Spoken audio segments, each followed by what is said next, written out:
नमस्कार, आप देख रहे हैं एएस अकेडमी। मैं हूं आपके साथ अरविंद। दोस्तों, आप सभी को आज हम इस वीडियो में बताने वाले हैं समास की बहुत ही बेहतरीन ट्रिक। दोस्तों, आप सभी को जैसा कि पता होगा कि कोई भी एग्जाम हो, गवर्नमेंट एग्जाम हो, उसमें यदि हिंदी पूछी जाती है तो समास का एक क्वेश्चन जरूर आता है। तो दोस्तों, आज हम आपको इस वीडियो में समास की सारी चीजें क्लियर कर देंगे। एक ट्रिक ऐसी बता रहा हूं कि आपको समास कभी भूल नहीं पाओगे। और ध्यान रखिएगा, यह वीडियो मैं इसलिए बना रहा हूं क्योंकि दोस्तों मैंने एक अलंकार का वीडियो बनाया था। वो अलंकार का वीडियो आप सभी के द्वारा बहुत पसंद किया गया और उस वीडियो की लिंक भी मैंने इस वीडियो के डिस्क्रिप्शन में दे दी है, तो आप वहां से देख सकते हैं।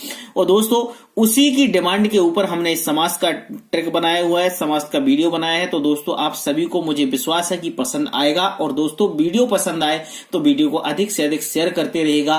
तो चलिए दोस्तों, हम स्टार्ट करते हैं समास की ट्रिक। दोस्तों, सबसे पहले हम समास की परिभाषा देखेंगे। अब आप सभी को पता होगा कि समास किसे कहते हैं। तो ध्यान रखिएगा, दो या दो से अधिक सार्थक, यानी दो या दो से अधिक, या तो दो हो या दो से अधिक हो, दो या दो से अधिक सार्थक शब्दों के मेल से बने नए शब्द को समास कहते हैं। ध्यान रखिएगा, या तो दो शब्द हो या फिर दो से अधिक हो, या तीन हो, चार हो, पांच, जो भी हो, दो या दो से अधिक सार्थक शब्दों के मेल से बने नए शब्द को समास कहते हैं। ठीक है, ये परिभाषा हो गई। अब देखिएगा समास के भेद क्या होते हैं, इसके बाद मैं आपको समास की ट्रिक बताने वाला हूं। तो समास के भेद की बात करेंगे तो समास के टोटल 6 भेद होते हैं। अब आपको 6 भेद ध्यान से रखिएगा। सबसे पहले जो भेद होता है वो अव्ययीभाव समास होता है। दूसरा आपका तत्पुरुष समास होता है। तीसरा कर्मधारय समास होता है। फोर्थ द्वंद्व समास होता है। फिफ्थ आपका द्विगु समास होता है। और 6th नंबर का बहुब्रीहि समास होता है। ठीक है, अब दोस्तों, ये जो 6 प्रकार के समास होते हैं, इस समास की जो मैं आपको ट्रिक बता रहा था, आपने जो सोच रहे होंगे कि अरविंद सर ने बोला है कि हम ट्रिक बताएंगे, तो वो कौन सी ट्रिक बता रहे हैं। तो देखिएगा, ये आ गई आपके सामने ट्रिक। इस ट्रिक को आपको देखना है, ये ट्रिक समझने की कोशिश करना। ये ट्रिक मैंने बनाई हुई है द्वंद्वी अब तक। द्वंद्वी अब तक मतलब यदि आप इसको अलग अलग शब्दों में, अलग अलग वर्णों में डिवाइड कर दोगे, अक्षरों में डिवाइड कर दोगे, तो देखिएगा द अलग हो जाएगा, है ना, दी अलग हो जाएगा। तो द और दी से बन जाएगा द्वंद्वी, आ और वा से बन जाएगा आपका अब, और ता और का से बन जाएगा तक, यानी द्वंद्वी अब तक। ठीक है, तो दू है उससे द्वंद्व समास होगा, दी से आपका द्विगु समास होगा, आ से आपका अव्ययीभाव समास होगा, बा से बहुब्रीहि समास होगा, ता से तत्पुरुष समास होगा, और का से आपका कर्मधारय समास होगा। ठीक है, तो ये बात बिल्कुल आप लोग समझ गए होंगे। आपको क्या याद रखना है, द्वंद्वी अब तक। द्वंद्वी अब तक यदि आपने ध्यान रख लिया तो सारे समास आपको क्लियर हो जाएंगे। आपको इसी ट्रिक के माध्यम से पढ़ना है। ठीक है, चलिए अब हम समास के एक एक भेद को एक्सप्लेन कर लेते हैं कि कौन सा समास है और कौन से समास को हमें कैसे पढ़ना है वो देखेंगे। चलिए, सबसे पहले हम समास का अव्ययीभाव समास देखेंगे। अव्ययीभाव समास में सबसे पहले उसकी परिभाषा देखेंगे। तो ध्यान रखिएगा, अव्ययीभाव समास में आपको एक बात याद रखना है, सबसे सीधी सिंपल बात, कि जिन शब्दों के प्रारंभ में, यानी उसके प्रथम शब्द जब स्टार्ट होता है, उसके प्रथम में या उसके प्रारंभ में उपसर्ग लगा हो। अब आपको उपसर्ग तो पता होता है, उपसर्ग लगा हो उसे अव्ययीभाव समास कहते हैं। यदि कोई भी शब्द होता है उसके प्रारंभ में यदि अव्यय उपसर्ग लगा है तो उसमें अव्ययीभाव समास होगा। आपको आंख बंद करके उसमें क्या लगा देना है, अव्ययीभाव समास। अब आप बोलोगे सर उपसर्ग कौन कौन से होते हैं, तो देखिएगा, यथा, अ, वर, अनु, निर, पिर, प्रति, ये आपके क्या हो गए, उपसर्ग हो गए। तो ध्यान रखिएगा, जिन शब्दों के प्रारंभ में यदि ये शब्द लगे हैं तो आपका उधर पे अव्ययीभाव समास होगा। इस बात का आपको ध्यान रखना है। चलिए हम उदाहरण देखेंगे, जैसे कि देखो, यथा संभव। अब इधर पे क्या लगा, ये यथा लगा। यथा मतलब ये क्या हो गया, आपका उपसर्ग हो गया। तो इसमें कौन सा समास होगा, अव्ययीभाव समास होगा। यथा धन संभव, विग्रह कर दिया, जैसा संभव हो। क्लियर। अनुरूप मतलब अनुधन रूप, देखिएगा अनुरूप इधर पे क्या आ गया, उपसर्ग आ गया, रूप के योग। नेक्स्ट है अजन्म यानी अधन जन्म, तो देखिएगा आ क्या हो गया आपका, उपसर्ग हो गया, जन्म से लेकर।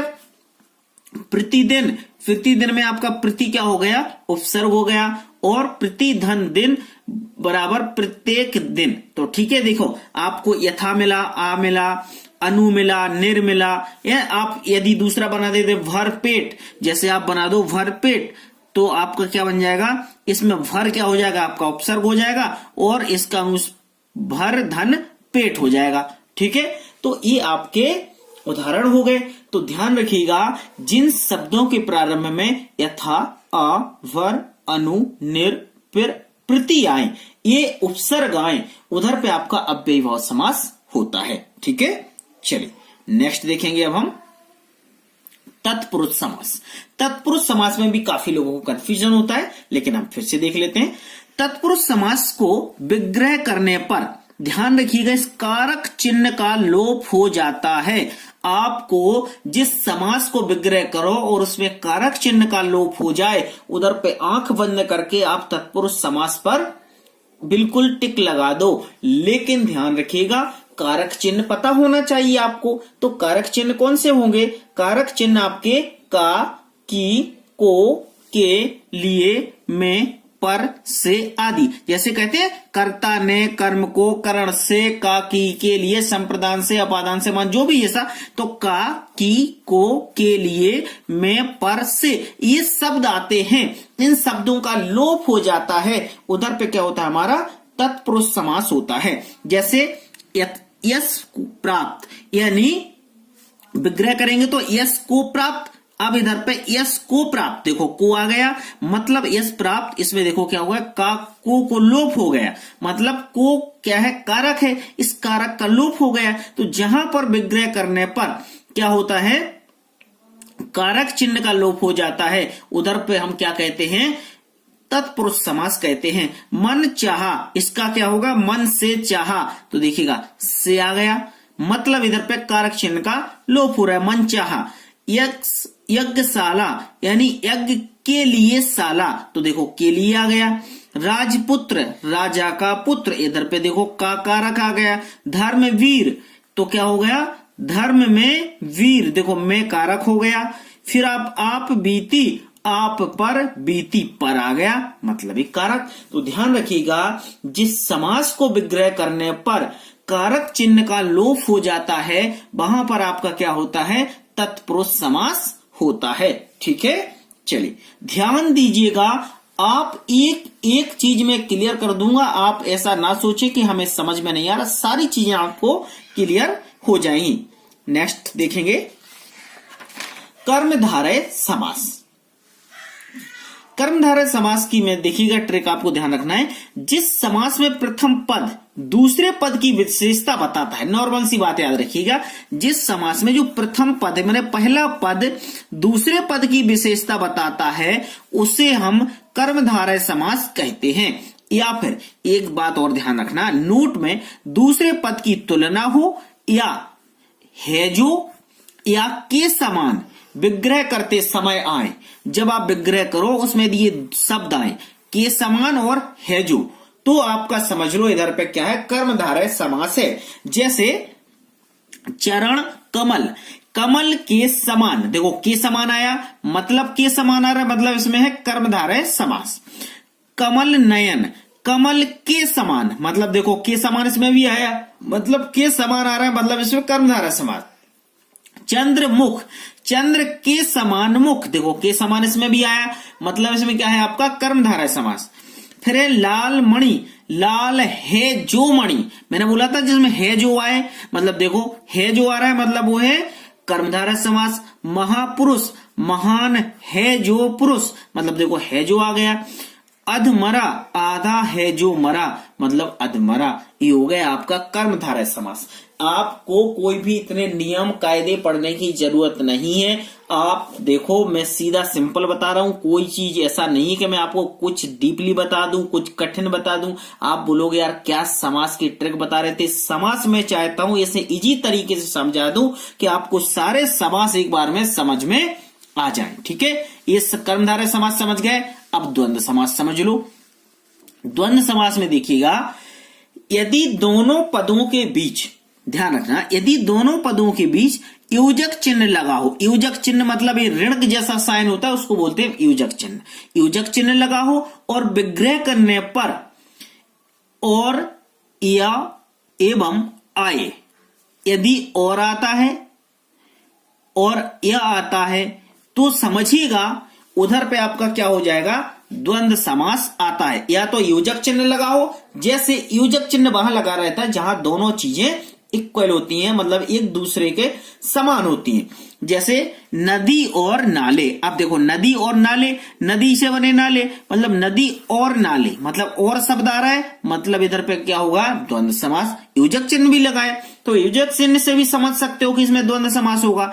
पाप पुण्य, मतलब पाप और पुण्य, मतलब और लगा तो समझ सकते हो, योजक चिन्ह लगा तब भी समझ सकते हो। ऊंच नीच, मतलब ऊंचा या नीचा, तो देखो या मतलब या गया तो इसमें भी होगा। खरा खोटा, योजक चिन्ह भी लगा है, खरा या खोटा या आ गया, मतलब इसमें भी द्वंद्व समास होगा।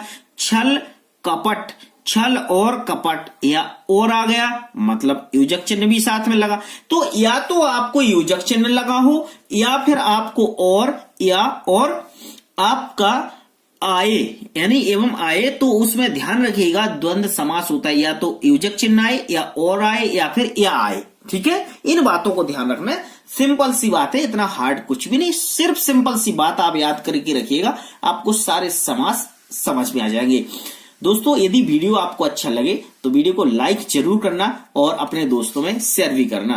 दोस्तों, ये अलंकार का वीडियो जब आपको पसंद आया तो मुझे लगा कि नहीं, आपके लिए जरूर मुझे एक समास का वीडियो बनाना चाहिए, आप सबकी डिमांड थी। अब देखेंगे हम द्विगु समास। द्विगु समास में क्या करना है, जिस समास में प्रथम पद संख्यावाचक हो, कुछ नहीं, सीधा सीधा जिस समास का प्रथम पद संख्यावाचक हो उससे पता चले कि द्विगु समास हो जाता है, जिसमें प्रथम पद संख्यावाचक हो। जैसे उदाहरण देख लेते हैं। दोपहर, मतलब इधर पे क्या आ रहा है, दो पैरों का समूह, दो क्या है, संख्यावाचक, मतलब द्विगु समास है। तिरंगा यानी तीन रंगों का समूह, तीन आ रहा है, मतलब तीन रंगों का समूह, मतलब द्विगु समास। फिर नवरात्र यानी नौ रात्रियों का समूह, मतलब इधर पे नौ क्या है, संख्यावाचक। चौराहा, चार राहों का समूह, यानी चार क्या है, संख्यावाचक। फिर त्रिकोण, तीन कोणों का समूह, यानी तीन क्या है, संख्यावाचक। तो ध्यान रखिएगा, जिस समास में प्रथम पद संख्यावाचक हो या समूह का पता चले, मतलब मैंने कहा या तो समूह मतलब एक किसी का इकट्ठे का पता चले, जोड़े का पता चले, या तो वहां पर आपका द्विगु समास होता है या फिर आपका प्रथम पद संख्यावाचक हो। तो देखो यहाँ पे तीन रंगों का मतलब तीन रंग मतलब समूह पता चल रहा है, नवरात्र मतलब रात्रों का समूह, चार राहों मतलब यहाँ पर भी समूह की बात हो रही, मतलब समूह वहां होता है जहां एक से अधिक चीजें होती हैं, वहां पर समूह हो जाता है। तो दोनों चीजें याद रखना, आपको या तो समूह या फिर आपका प्रथम पद संख्यावाचक, वहां पे आपका द्विगु समास होगा। ठीक है, चलिए अब देखेंगे हम बहुप्रिय समास। बहुप्रिय समास ही बड़ा आईएमपी है, इसको भी अच्छे से समझ लेना है ना। बहुप्रिय समास में क्या करना है, जिस समास में कोई भी पद प्रधान नहीं होता, इसमें क्या होता है, बहुप्रिय समास में कोई भी पद प्रधान नहीं होता है, अर्थात ध्यान रखिएगा कि दोनों पद मिलकर किसी तीसरे पद की ओर संकेत करते हैं, वहां पर क्या होता है, बहुप्रिय समास होता है। इसमें ना तो प्रथम पद प्रधान होता है ना द्वितीय पद प्रधान होता है, ये दोनों पद किसी तीसरे पद की ओर ही संकेत करते हैं। ठीक है, इसमें एक नोट ध्यान रखिएगा, अधिकतर ध्यान रखना, इसमें देवी देवताओं के जो भगवान के नाम से रिलेटेड होता है उसमें अधिकतर बहुप्रिय समास होता है, मतलब इसमें भगवान के नाम ज्यादा आते हैं। ठीक है, जहां भगवान के नाम ज्यादा आए मतलब बात समझिए, वहां पर क्या है, आपका बहुप्रिय समास है। ठीक है, चलिए उदाहरण देखते हैं। उदाहरण देखिएगा आप, जैसे लिखा है घनश्याम मतलब भगवान की बात हो रही। घन के समान श्याम है जो, अर्थात कृष्ण, मतलब भगवान श्री कृष्ण को घनश्याम कहा जाता है। ठीक है, तो देखो जहां कृष्ण की बात आ गई वहां पर आपका बहुब्रीहि समास। लंबोदर, लंबा है उदर जिसका गणेश, मतलब गणेश भगवान की बात हो रही, मतलब बहुप्रिय समास। गंगाधर, गंगा को धारण करने वाला, अर्थात शिव, भगवान शिव गंगा को धारण किए हैं इसलिए इनका नाम है गंगाधर, तो मतलब इसमें भी होगा बहुप्रिय समास। दशानन, 10 है आनन जिसके, मतलब 10 शीश है जिसके, अर्थात रावण। ठीक है, मृत्युंजय, मृत्यु को जीतने वाला, यानी शंकर भगवान शिव की बात हो रही। तो ध्यान रखिएगा जहां पर भगवान की बात हो उधर पे अधिकतर आपका बहुप्रिय समास होता है। ठीक है दोस्तों, ये वीडियो हमने समास का पढ़ लिया है। अब मैं आपसे कुछ भी नहीं कहूंगा, है ना, ये नहीं बोलूंगा कि आप चैनल को सब्सक्राइब कर लो। ये चैनल आपका है, आपको सब्सक्राइब करना है और आपका दिल करे तो इस वीडियो को शेयर भी करना, क्योंकि समास का जो ट्रिक था वो हमने बता दिया। इस समास के बहुत ही इजी लैंग्वेज में हमने बताने की कोशिश की। यदि यह वीडियो आपको अच्छा लगे तो वीडियो को लाइक करें, शेयर करें और चैनल पर न्यू हैं तो चैनल को सब्सक्राइब जरूर करें। और दोस्तों, अलंकार जो आपको पसंद आया, आप सभी ने अलंकार के वीडियो को इतना प्यार दिया, इसलिए आप सभी का बहुत बहुत धन्यवाद। और उस अलंकार के वीडियो की ट्रिक, उसकी जो लिंक है मैं इस वीडियो के डिस्क्रिप्शन में दे दूंगा, तो आप वहां से अलंकार की ट्रिक भी देख सकते हैं। थैंक यू, शुभ रात्रि, गुड नाइट।